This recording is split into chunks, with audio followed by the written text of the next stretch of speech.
baseline monitoring in aquatics management.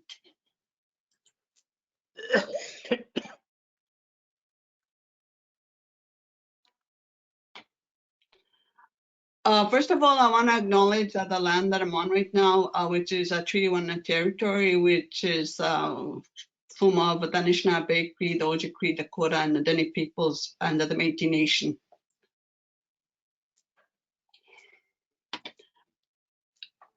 I'm Anishinaabe from Lake St. Martin First Nation, and for those of you that don't know where Lake St. Martin First Nation is, it's Lake St. Martin is a lake that's located between Lake Winnipeg and Lake Manitoba, and Red River flows into Lake Winnipeg. And my mother tongue is Anishinaabe Mowin. That was the language that I spoke when that's my mother tongue, and I learned to speak English when I started school. My research at the university is about aquatics monitoring using Anishinaabe Mowin, and it's for water management as well. I'm a videographer. If you look, if you go to my website, you can find the videos that I've produced. And the terms that I'm going to be discussing are Indigenous science, Anishinaabe Mowin, and I'm going to be sharing my research framework, which is the three lenses, three voices. And I'll be talking about the Anishinaabe teachings regarding the ethics, environmental stewardship, natural law, and as well I'm going to be talking about the concept of the three lenses, three-eyed seeing, which is based on our relations, and speaking for those that can't speak for themselves and the first responders.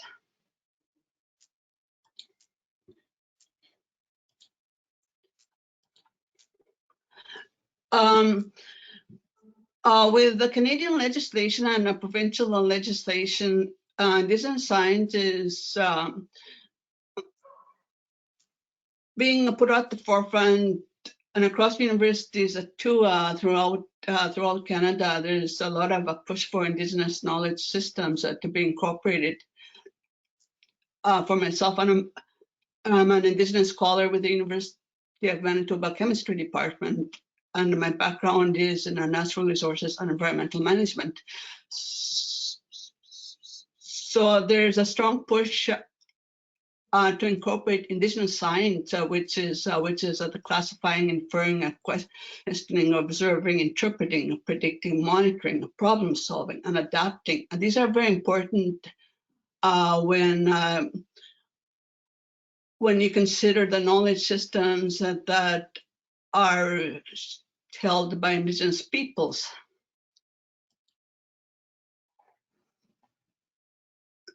Various acts and legislation throughout Canada incorporate that that there is a need to incorporate Indigenous knowledge when developers, government, the province are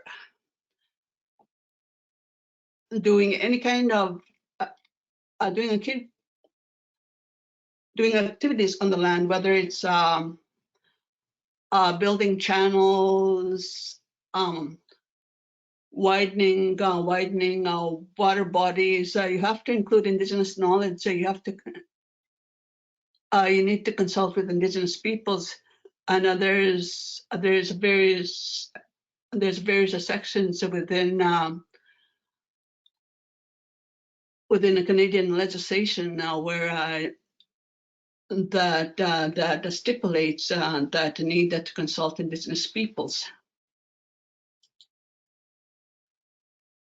The United Declaration on the Rights of Indigenous Peoples, this was adopted in 2007, and the declaration supports the need for Indigenous science along with Western science, and the need to incorporate two knowledge systems.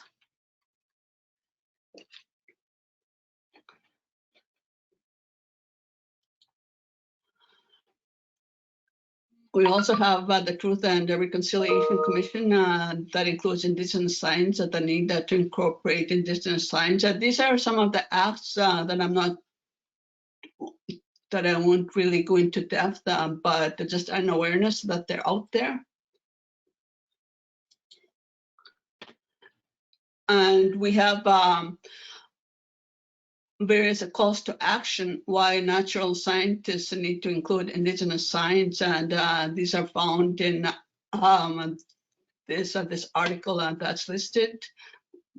But there's a lot of reasons why Indigenous science need to be incorporated when doing research with First Nations or Indigenous peoples.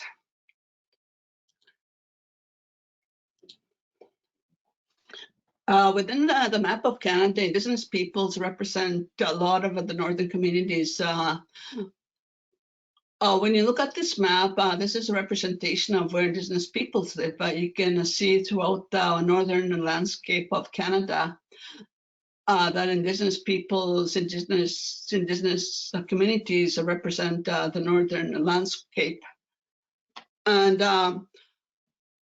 my community and my research is based on, if you can see this little arrow, this little lake here, Lake St. Martin, which is between Lake Winnipeg and the Lake Manitoba, as I was saying. So this is a little lake, but this lake, I'm going to be talking about this lake and the need for Indigenous knowledge to be incorporated regarding the management of the lake.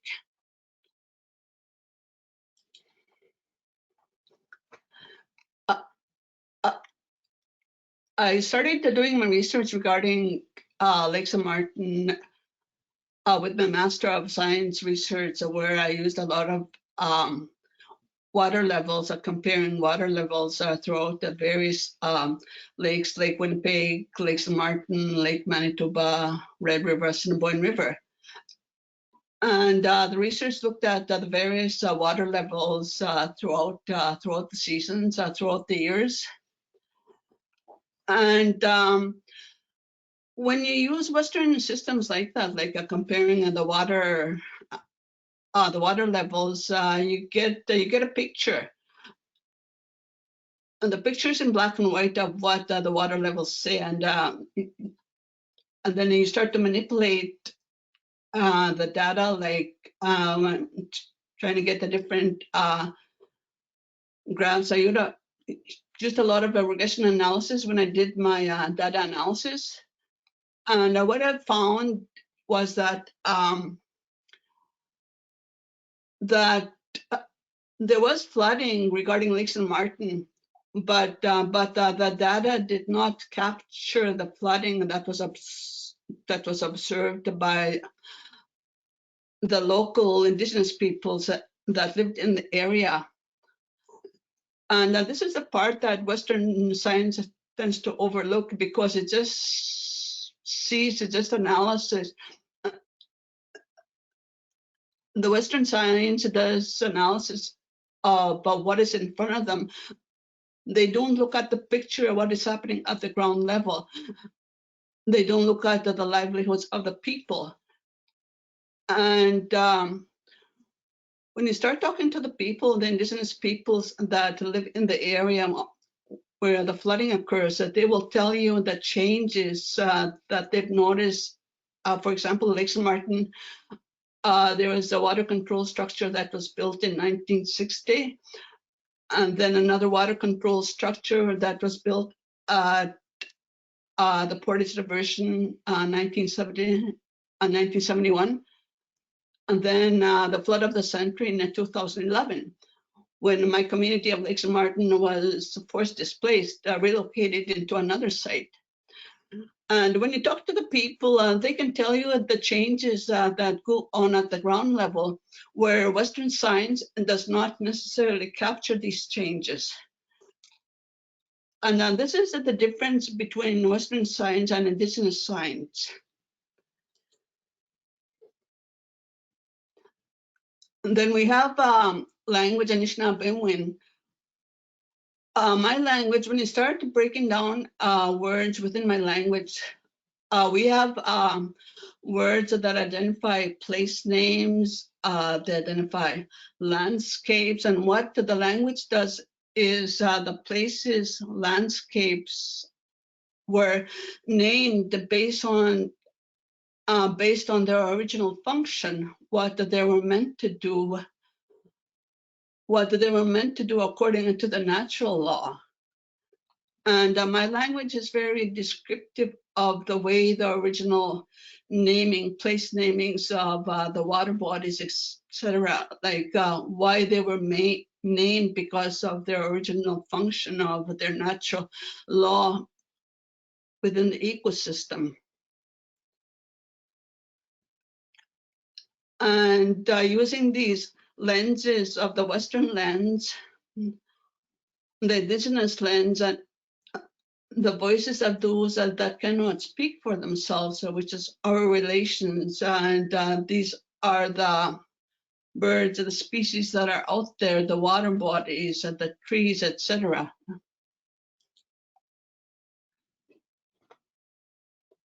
We have teachings that guide us, and we don't call our teachings, we call them Anishinaabe teachings, and these are the ethics that are embedded in laws, which dictate to us how we treat the environment around us.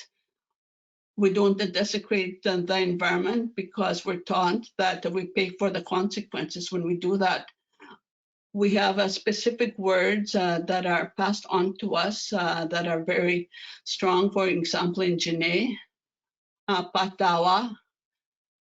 These are words that remind us that we can't do damage, we can't desecrate the environment around us, the water around us, because we're going to pay for the consequences.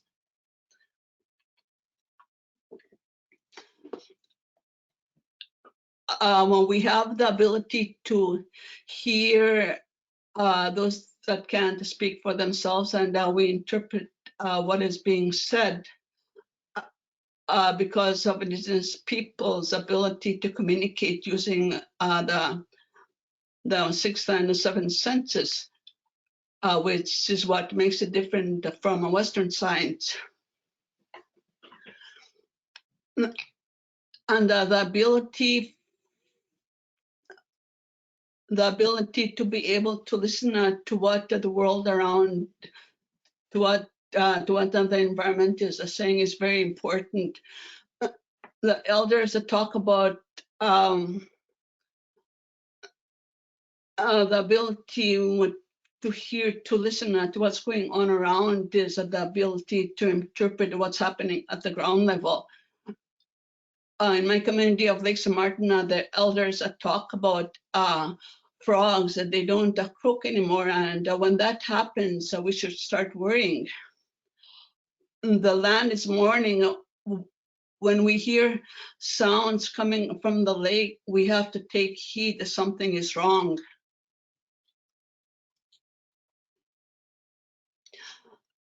This is the framework that I used that is based on three eyes, three voices. And this is based on the ability to interpret what is being said from the Anishinaabe language. We have traditional laws, which are teachings of from indigenous knowledge holders. These are the teachings that are passed on. We have the language law, which is Anishinaabe Mowin, which has a science that's embedded in the language. And the laws are embedded in the language of the way to respond, and the way the places or the ecosystem, the way it's supposed to be. Then we have the natural law, the creator's law, which is the way the creator originally designed a system, the way it's supposed to function regarding its natural state. We have the first responders, which are the indigenous peoples who are there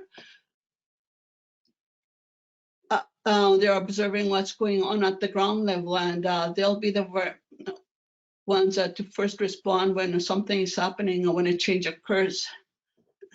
And these represent those that can't speak for themselves, and these are the three eyes, three voices, and the indigenous science, Western science, and our relations make up the three eyes, three voices, which is used to manage the ecosystem.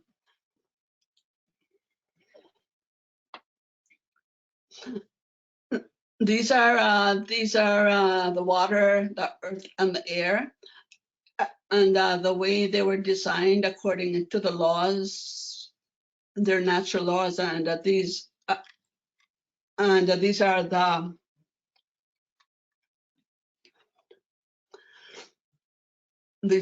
regional naming regarding the natural laws of the places, species. I'm going to give examples as we go along.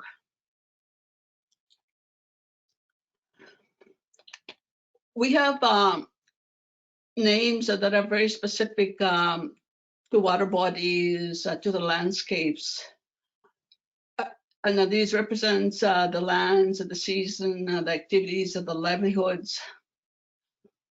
For example, Winnipeg, these are all Anishinaabe words. Winnipeg means a dirty water. Manitoba means where God sits. And Canada means something that is sacred. And a lot of the names of cities, towns, place names throughout the country, they're all based on Anishinaabe words. They're based on indigenous words. For example, Nipawa, which is in Manitoba, when this is Anishinaabe word means plenty, Nipawa, and Pakatawagan means where the fish are abundant, where they come from. And Pinawa is another Anishinaabe Mowin word, and Dolphin River, which is the river that links Lake St. Martin into Lake Winnipeg. The Anishinaabe word for that is a Kiskajuanung. And this is really interesting because the Kiskajuanung means, when you translate it, what that means is Kiskajuanung, where the water drains into another water body, so it drains.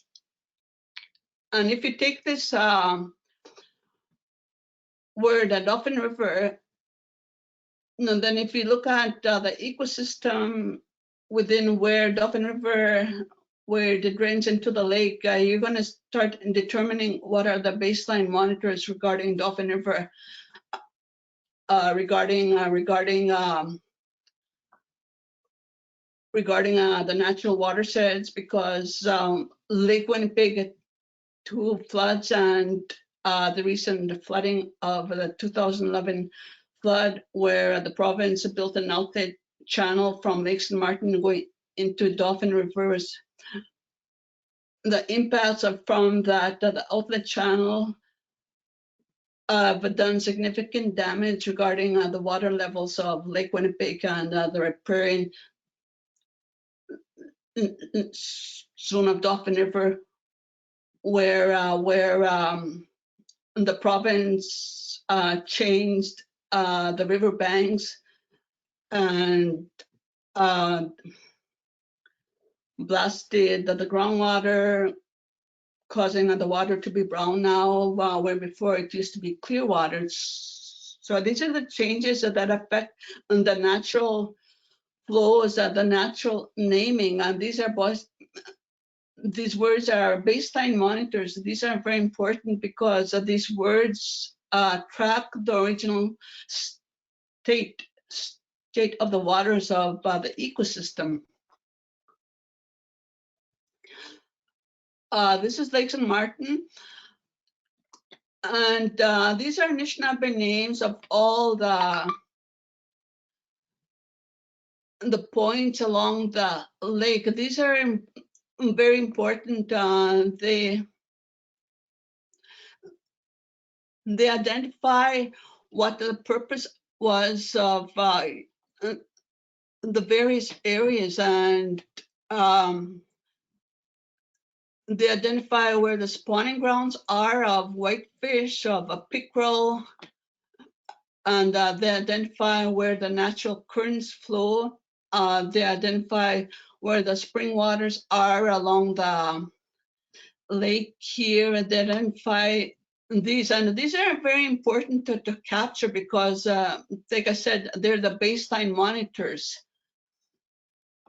And right now, the province is proposing another channel that's going to come from the south side of Lake St. Martin, from Lake Manitoba. It's going to flow from Lake Manitoba into the south, the very southern tip of Lake St. Martin. And the water is going to flow from here through the Narrows, going into the north basin of Lake St. Martin. And then it's going to the channel, will be going from here, the north part of the northern tip of Lake St. Martin. And then it's going to go into Winnipeg, Lake Winnipeg, Sturgeon Bay area. And what I did this past summer was I documented a lot of the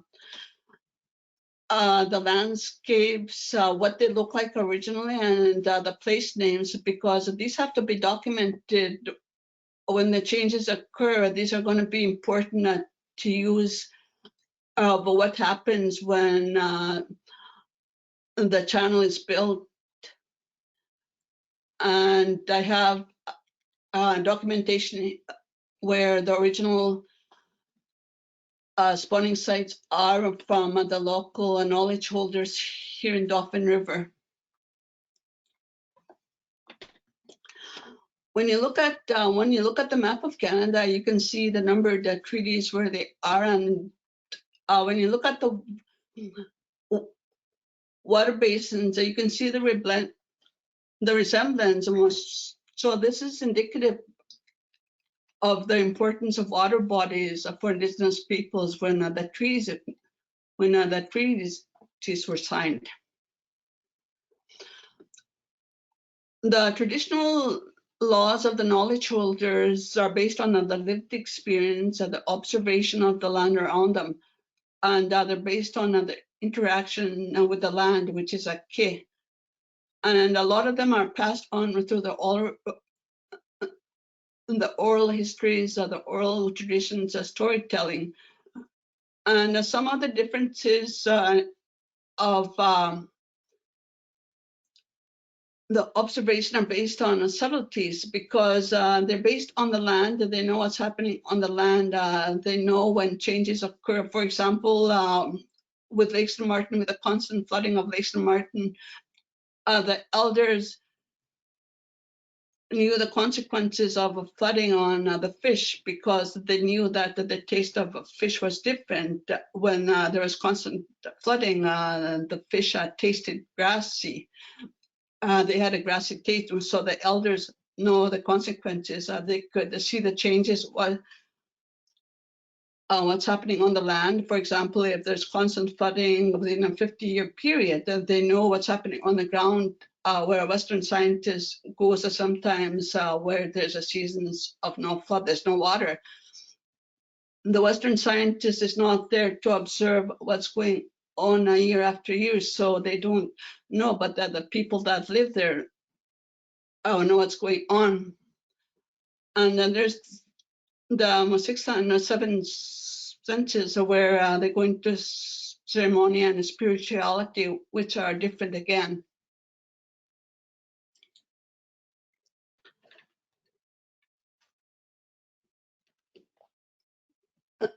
The natural law is embedded in the language, and the physical aspects are the water systems, so the aquatics, the cultural, spiritual, or women are carriers of water. When you start breaking down the words, that's when you start to understand the roots of the word. Sorry. And for example, saga again means where the water empties. And the root is a saga, means going out water in a bay. But I'm not going to go into detail with this because of time.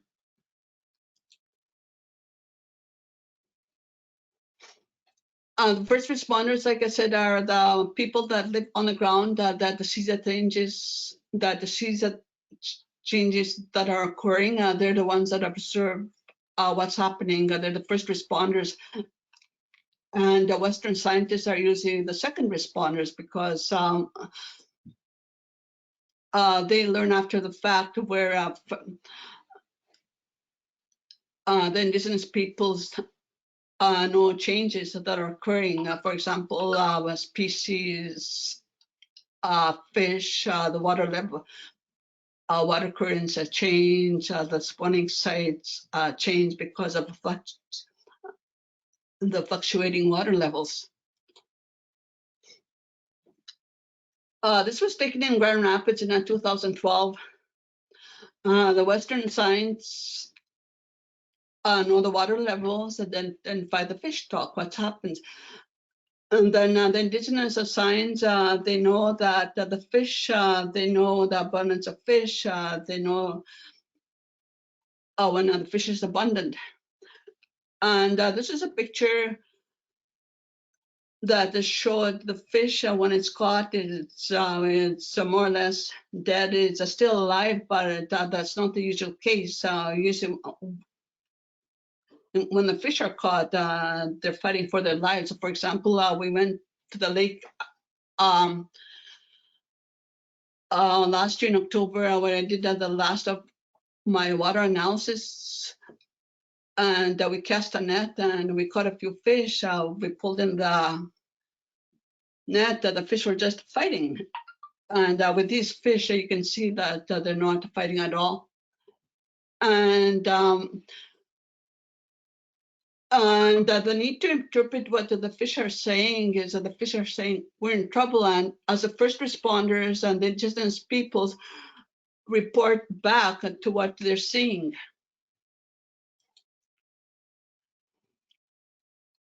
This was taken in Birch Bay in 2020. This was what I talked about, where they're going to be starting the upper channel. And you can see this is a natural area for the birds to breed. This is where they spend their summers. And we have a word for breeding habitat for birds, waterfowl, kadasewat, which means where the birds breed. And once you start diverting the waters from Lake Manitoba to go into Lake St. Martin, and this is where the channel is going to be going into right in this area, and this will be this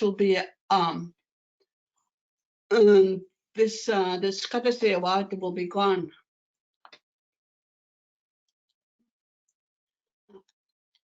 This was taken on Lake Winnipeg 2021, and this was Dolphin River. I remember I was saying Saskatchewan, where the river empties. This was taken in Dolphin River in June of 2010, June of 2021 during the fishing season. And the fishers contacted me to go out there and do testing because they really saw a lot of algae. It was really thick, and this was unprecedented. And by the time I could go there, most of the algae was gone. It wasn't as bad. But the reason I couldn't get out there was because of the university, because I had to go through the ethics, I had to get approval. Because of COVID, I couldn't just run out and then do my sampling. And this is what I mean by the first responders versus the second responders. Being an academic, a Western researcher, I'm a second responder too. So these are the things and the differences between the first and the second responders and the the Indigenous and Western science. This was taken in Lake Winnipeg. We now have zebra mussels that invaded Lake Winnipeg, and these were the zebra mussels that came into the nets of Indigenous fishers on Lake Winnipeg. And Kinwacheshigon is, if you know Lake Winnipeg, it's located between Gimli and Lake St. Martin, about midway. Not Lake St. Martin, I mean Dauphin River. So, and these are the zebra mussels, which are now invasive species. And they're going further and further north into Lake Winnipeg. This was taken, I use a lot of drone imagery when I do my research, because it's important to capture what's happening on the land from the ground, because you won't be able to see as much from the ground level as you can see from the air. This is the outlet channel that was built by the province to divert the water from the 2011-12, and it comes from Lake St. Martin and it goes into Dauphin River. And this here is Lake Winnipeg, and they're going to be building another channel. This is where they're going to be building the other channel, which is going up for approval. And you can see the changes in the water. And the communities are further here, the community of the Dauphin River, there's a little community, but this here, there's been a lot of changes further here. There's a lot of rebuilding of the riparian area, shoreline. This is the mouth of Dauphin River. This was taken in 2020. And you can see the area is really beautiful, but there's been a lot of changes because of fluctuating water levels because of man. And there's a lot of changes that need to be recorded based on what Indigenous people know about the area, and that's what I'm starting to do.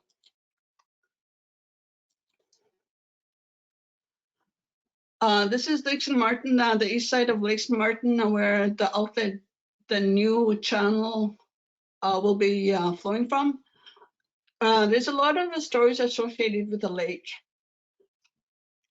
The Indigenous people that live in the area know of the natural reefs that are in the area. They know exactly where they are. And that knowledge gives you a sense of what they know about the lake without the use of satellite images, because we can identify where the reefs are using satellite imagery. But the Indigenous peoples know where the reefs are without a satellite imagery. And that just goes to tell you about the knowledge of the lake. They know where the spawning sites are, where the water currents are. When you talk to the people about the lake, they'll tell you the history of the lake. We went there in October, and we went around mid lake here, and just to take water samples, and we cast a net. And we were in the middle of the lake, and we got stuck. And getting stuck right in the middle of the lake, like, shows you what's happening with the water levels when they're manipulated. And it took us a while to get out, but we did manage to get out. And this is some of the research that I do. I have a lot of I use a lot of photography and drone imagery. I use satellite imagery with my with my research. Plus, I talk to the elders and I compare what the elders are saying and what's happening. And the drone imagery is very important. This was in Lake St. Martin. This was taken in the summer of 2021. Lake St. Martin used to be a lake that was average, like lots of water, like a natural lake, the way a natural lake is supposed to be. But you can see here, the water is very shallow.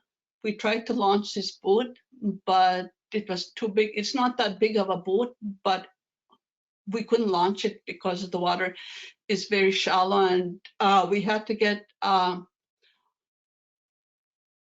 there's a truck was stuck, and so we had to get another boat, another truck to pull out this boat that was stuck. And we had to go to at least 4 or 5 sites before we could launch. And when we did launch, we launched in the northern basin, in the north basin of Lake St. Martin, where it's even shallower. But we had to use an airboat because that's how shallow the water is.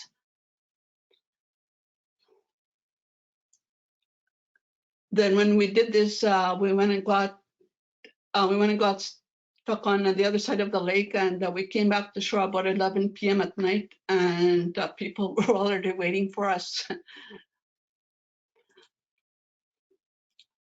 But that's my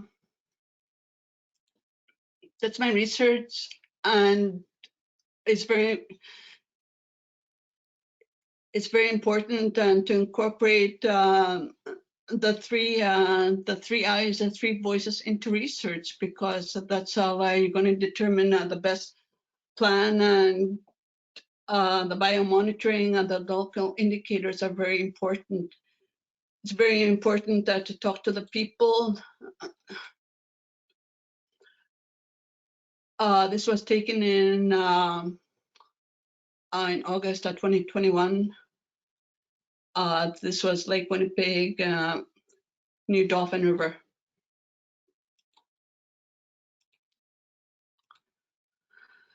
And that's it. The summary: Anishinaabe Mowin is very important for baseline monitoring, and the work with Indigenous knowledge system, Indigenous science is very important because it's respectful. It's important to establish relationship and dialogue with Indigenous peoples,